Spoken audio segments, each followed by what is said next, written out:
So hopefully uh, I'm on the air tonight.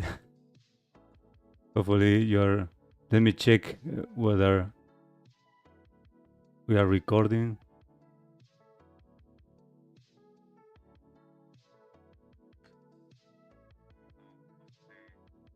Yeah, we are live.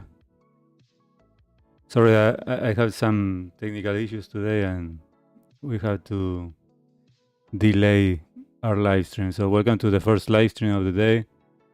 Today we're going to talk about something that a lot of men feel, but almost no one explains in a precise way.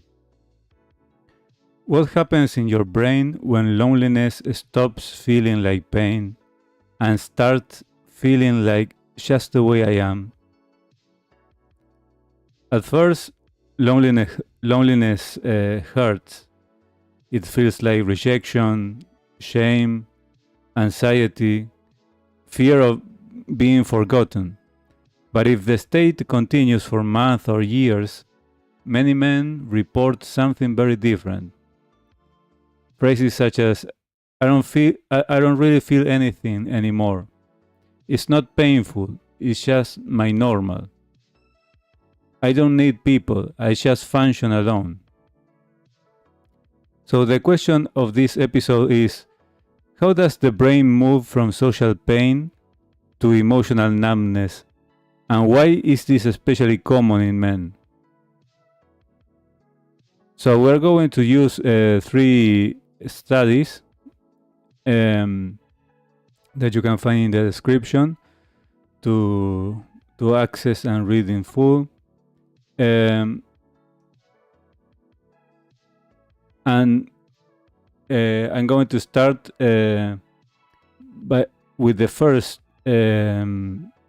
part of this topic, that would be loneliness as a social pain. For this, I'm using a study from Morr and other co-authors called Chronic Loneliness, Neurocognitive Mechanisms and Interventions by Morr. Here we need to point that loneliness is not just a feeling or a mood. It's a neurocognitive state with a specific brain patterns. In the early phase of loneliness, the main systems involved are, just to mention them briefly, the dorsal anterior cingulate cortex that is involved in social pain and conflict alarm, the anterior insula related to interoception and gut feeling or distress, and the amygdala related to threat detection and emotional salience. In practice, this means that when you are excluded from a group, or nowadays ghosted or ignored, the brain activates many of the same circuits used for physical pain. That's why rejection feels like a punch in the chest or a knot in your stomach. In this stage, men often overthink social situations, feel hypersensitive to any sign of rejection, experience strong emotional swings that goes from hope, then crash, and passing through numbness, then hope again, and crash again. And the brain is still trying to motivate reconnection. The pain exists partly to push you to repair your social bonds. But here's the problem.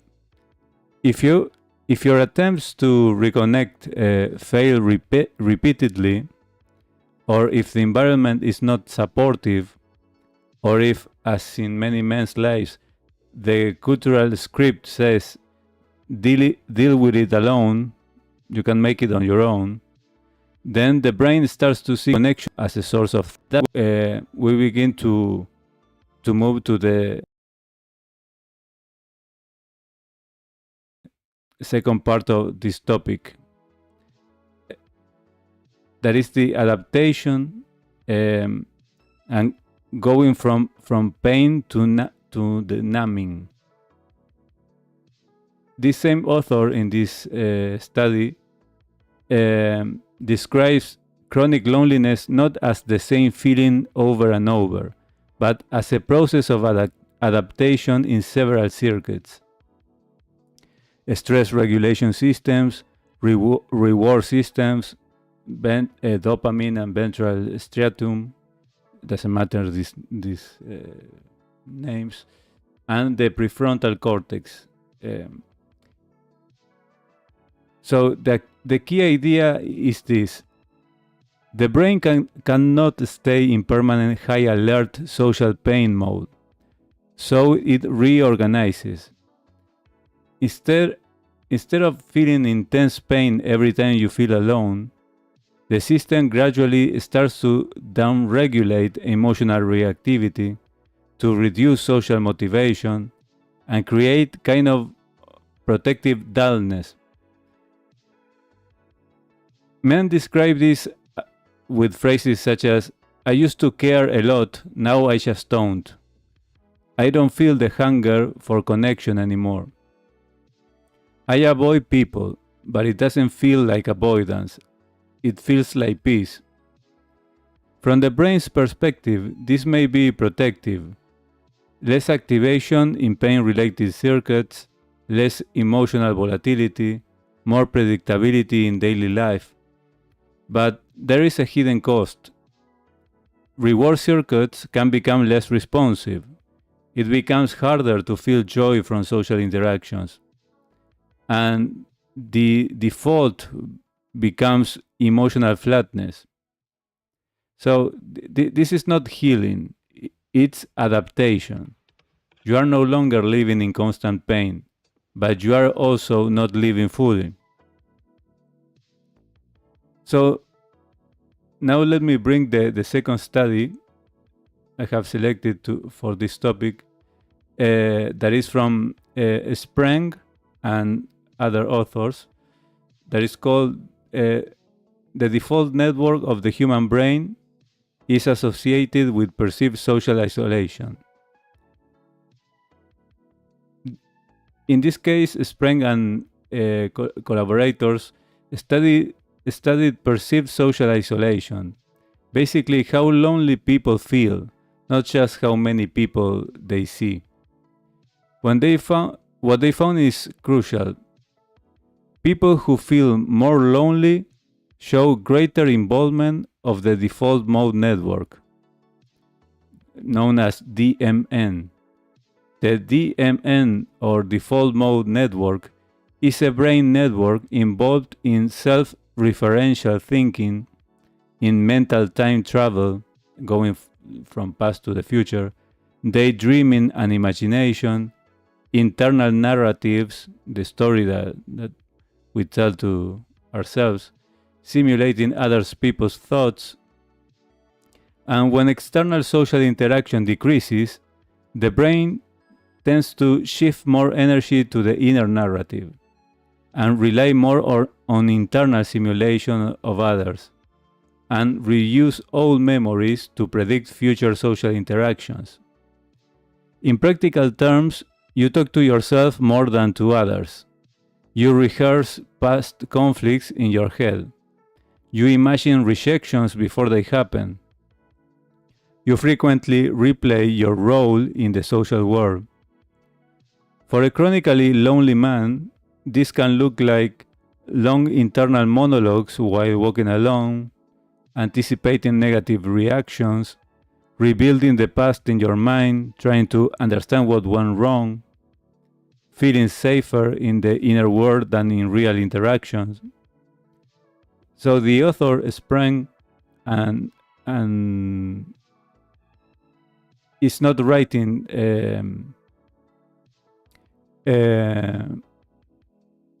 Spreng, the author Spreng, is measuring brain activity, and their conclusion with his collaborators. Sorry that I'm following my notes here.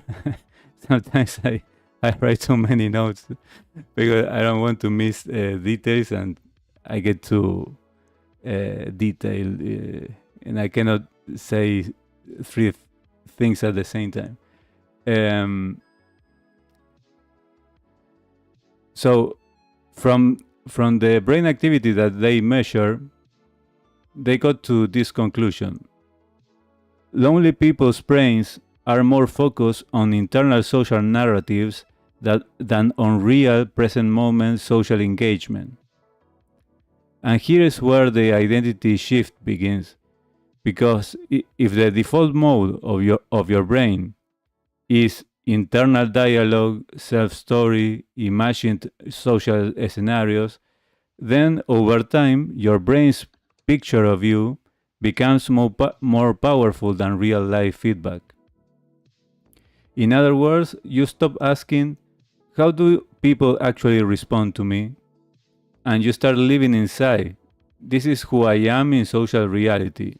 and it doesn't change.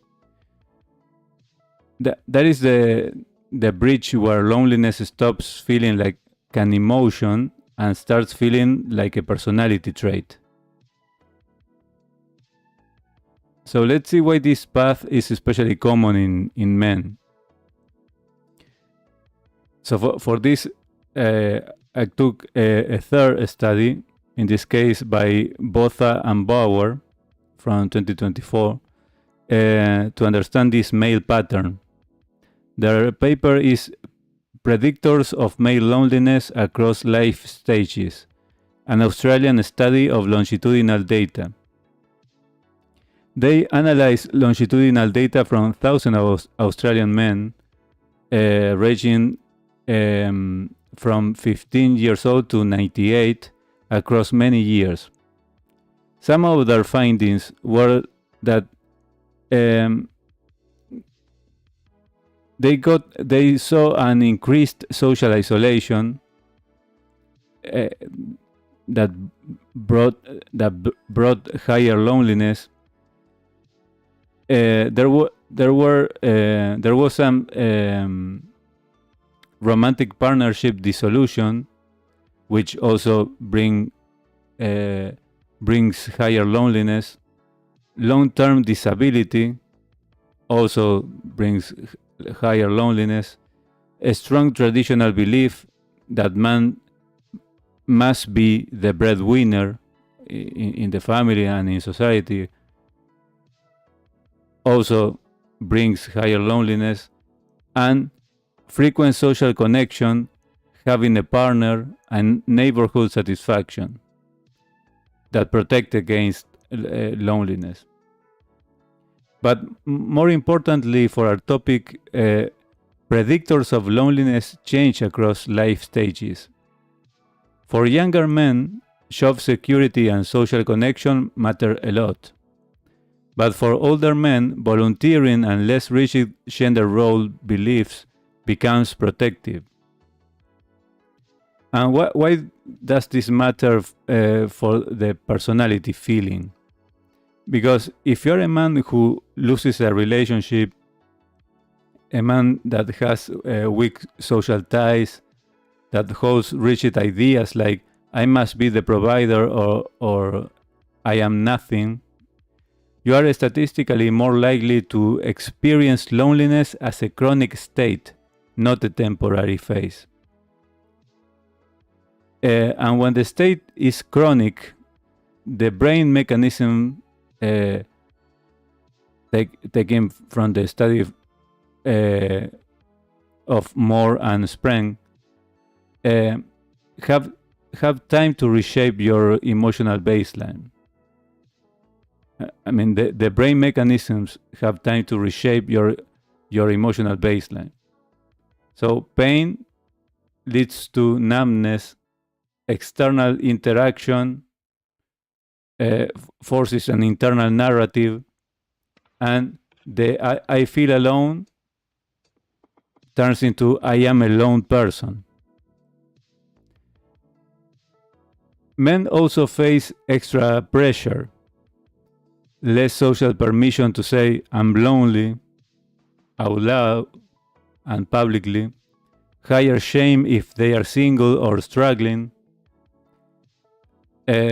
more expectation to be self-reliant and emotionally controlled.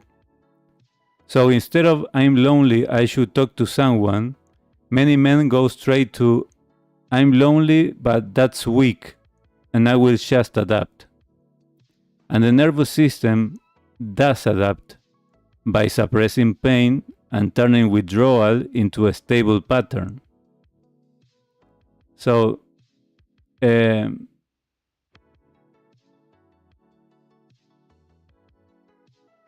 through these studies, they show how all this unfolds and come together, the three studies, to create a male specific pathway where loneliness becomes less of a feeling and more of a default identity.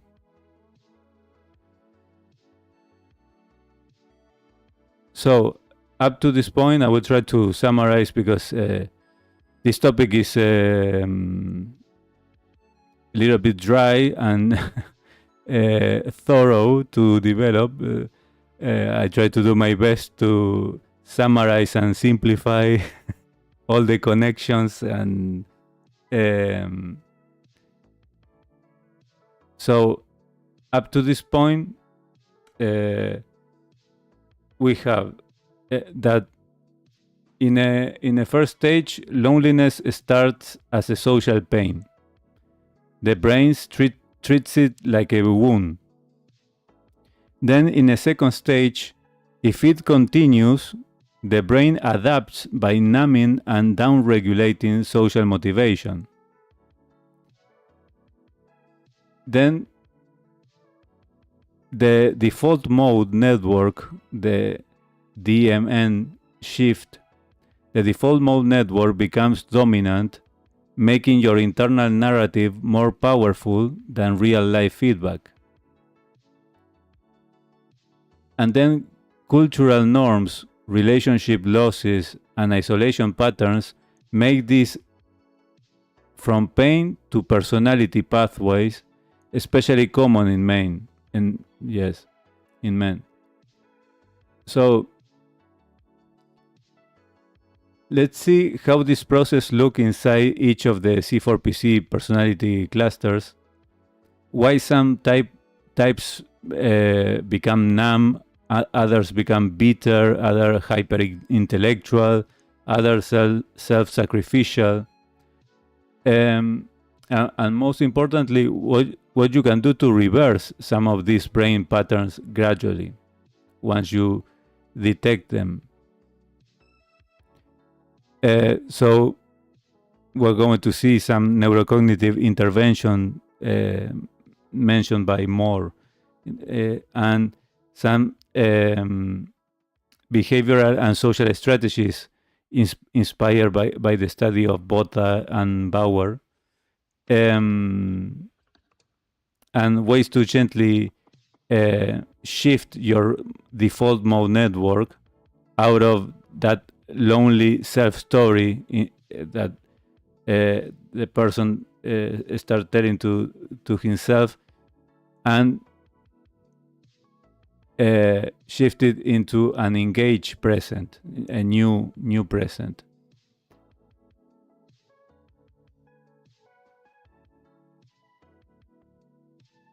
Okay, if you have been enjoying, or at least trying to do your best to pay attention to this complex topic, I would appreciate your like to this live stream, or if you're watching the replay, and also subscribing to the channel to support this content. And so from now, let's take all this neuroscience base used to depict this situation and map it onto the C4PC model, showing how each type reacts differently as loneliness becomes chronic. So remember that chronic loneliness is not just feeling alone. According to the study by Morr, it is a slow neurocognitive shift that affects emotional regulation, reward responsiveness, prefrontal control, attention patterns, and internal narratives. So these changes interact deeply with your C4PC temperament. So let's go group by group. In the case of the internal rationals, loneliness becomes identity through logic. So the characteristics are introspective, analytical, detached, a detached coping style, and valuing autonomy. What chronic loneliness does to the internal rationals men is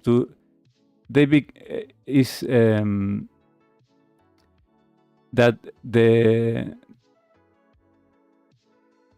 DMN becomes very strong because the internal rational already lives inside the internal narrative. So they construct logical explanation for their disconnection with phrases such as relationships complicate life, most people are irrational, I'm better off alone, and pain turns into intellectual distancing, not emotion. Internal rational men are the most likely to label loneliness as just my temperament and shift toward minimal emotional engagement, building identity around self-sufficiency.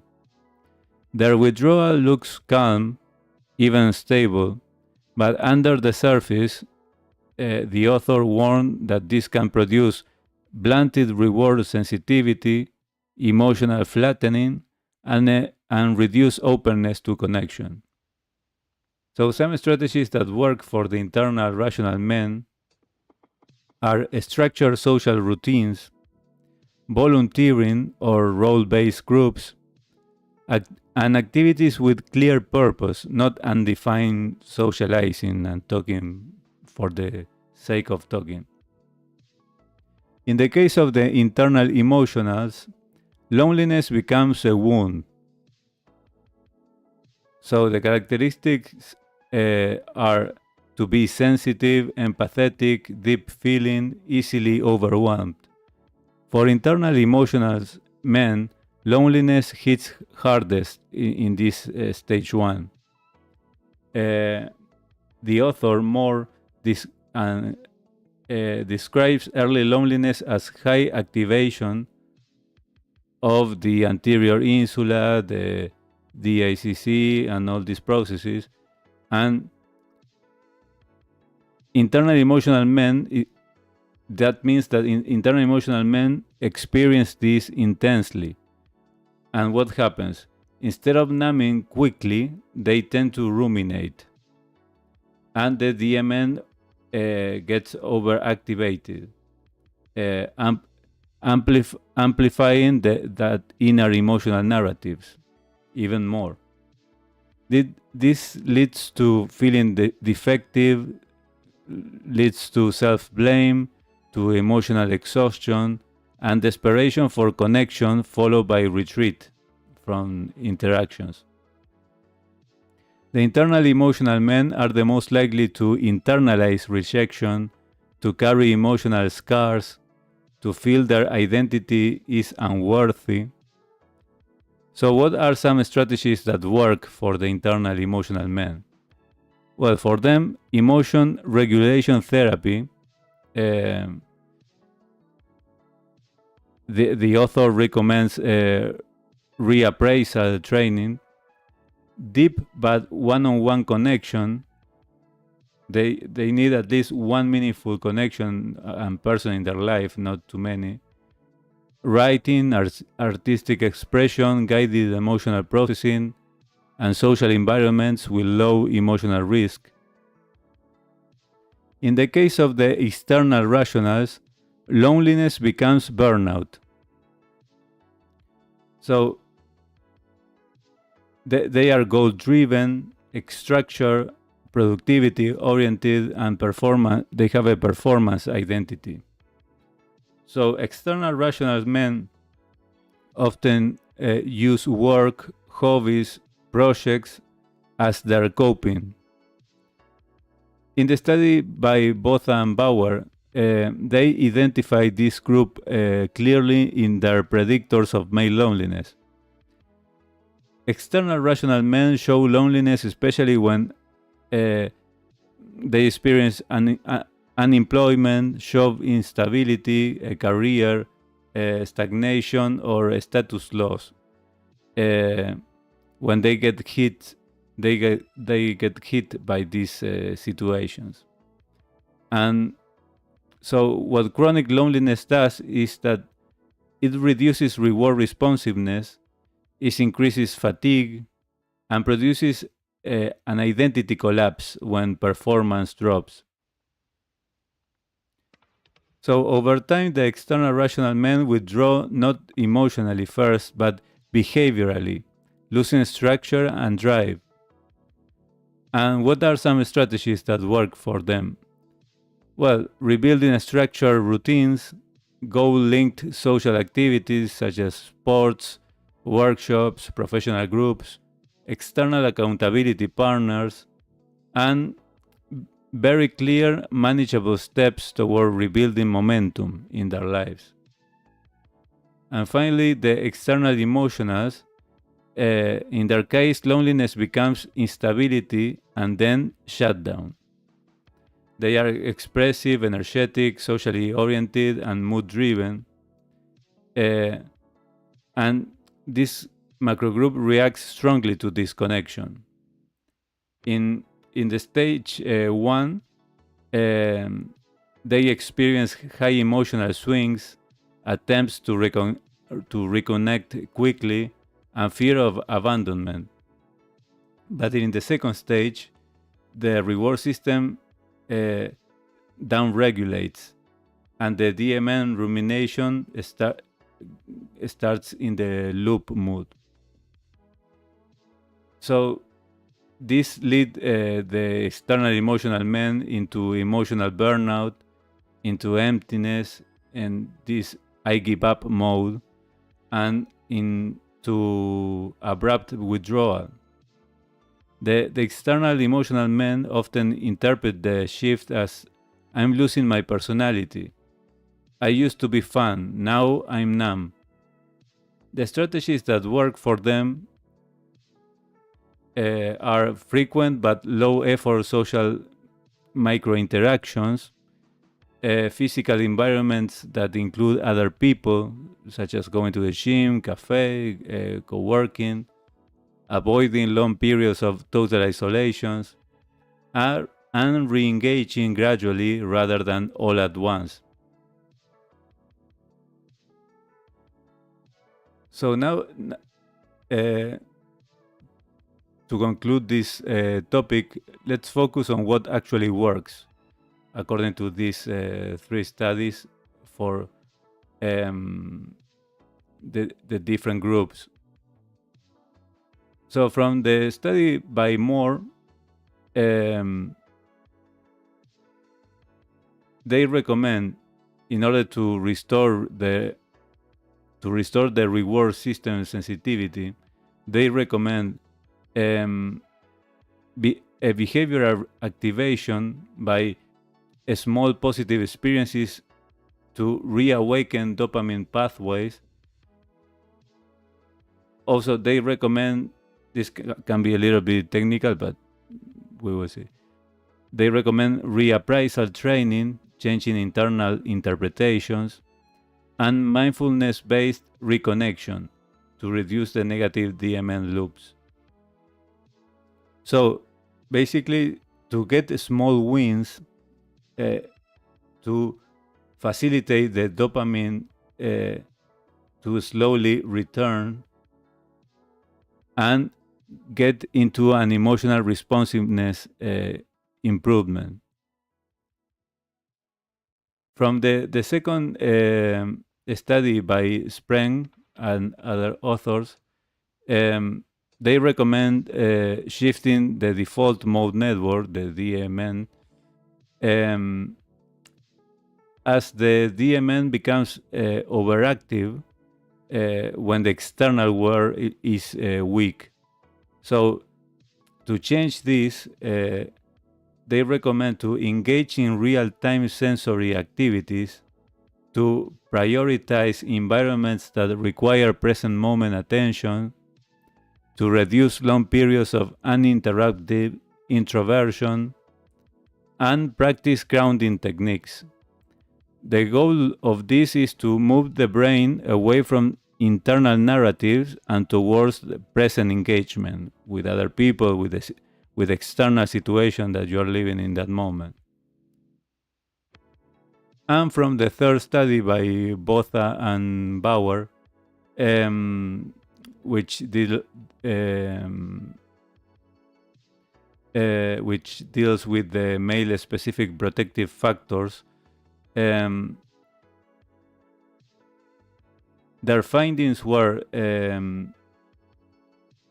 that volunteering, structured groups, involvement, and community participation, they reduce male loneliness across nearly all age groups. They also found that rigid masculinity beliefs increase loneliness strongly in men over 40. And living environments matter.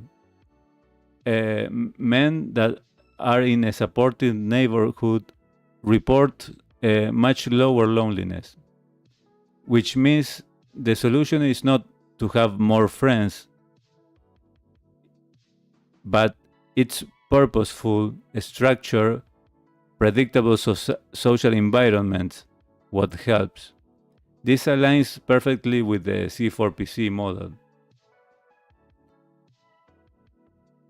So trying to put all of this together, that it has been a lot to process, and in this episode there have been much more technical concept than usual that I tend not to use, but it was hard trying to find something easier.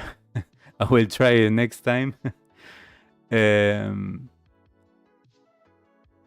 Let's try to draw a map out of this numbness mode. So the first step would be to recognize the neural adaptation of the brain. So you are not becoming a cold person. Your brain is protecting you from chronic pain. Then a second step would be to gently wake up the reward system through small and predictable positive experiences. This is something that it is highlighted in the study by Morr.